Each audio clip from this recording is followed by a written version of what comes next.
sun lệ ruột te uin say te him min thil te ram thinh ka ve khat lang that nan ka thok kin ti ma se say ten ngol kan ve si ram tim min hay ani kat sun lệ ruột te uin don chiang lo wan ni so ke ram thinh ve in khat lang that nan thok ma ulla eng ma aso chuang lei long e ram tim min hay ani chu lệ ruột ten sung lệ pa in wang in an tre lang ten in mang ni si chu lệ ruột te u lo ngai sa te hey hin tre lang te an ta chu ni sung lệ pa hi lim na ni ver lo va chung ko dam na le lim nei a poi mo ma so ka sin kat chu lệ ruột te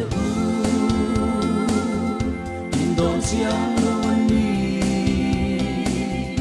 in tre lang trôi ke sân mun lam tuanga buông ten kan liang me chất tuan ram thei na in rong chong ke chung in tre lang trôi ke in hai ta ni ka chu nu nem no ngai ko me ka chu nu nem mi fan nu nei chun so han khir vete ni din san ting val kwa lorin na forvel ma te yitiam lo an ni so ram tim mi ve so ka ka chu nu nem sir tin na chape ngai hek lo che ni din san ting in len san nin i chua san na i bang him so lo an ni so ram tim mi ve so ka ka chu nu nem hi chi ai ka chuan if anu nei chun so poi mo so I min chia na le that na ni so if anu ai ni sei na ti vel mai mai I real ru ala so ki amak ka ti fanu te tan en ton tak chu nu ni tung ta che chu le chua te in don chiang lo ni in tre lên trôi te sân buồn lắm thoanga buông ten kan liang me rất hoang mang thềm la in rong trong cây chung in tre lên trôi te min hai ta ni pa du ta lo bai sa ve ro le kapadu tak ifapa mama himin thilvete ni tin zan tin hui che choi ka forvele ma sei tiam lo ani hi otang I ve so ka kapadu tak ifapa mama hiana te matse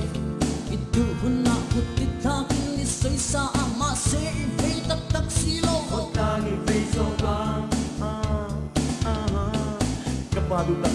e ru tun tun chung khang ka ha ve ta chumin ti ve mo I thu som te chue khoi lama at te hian at te lo lu tuk lut nang ma nong khan sir mas put se ti chuan I trei leng tin kan len ton ve don chelo le chua te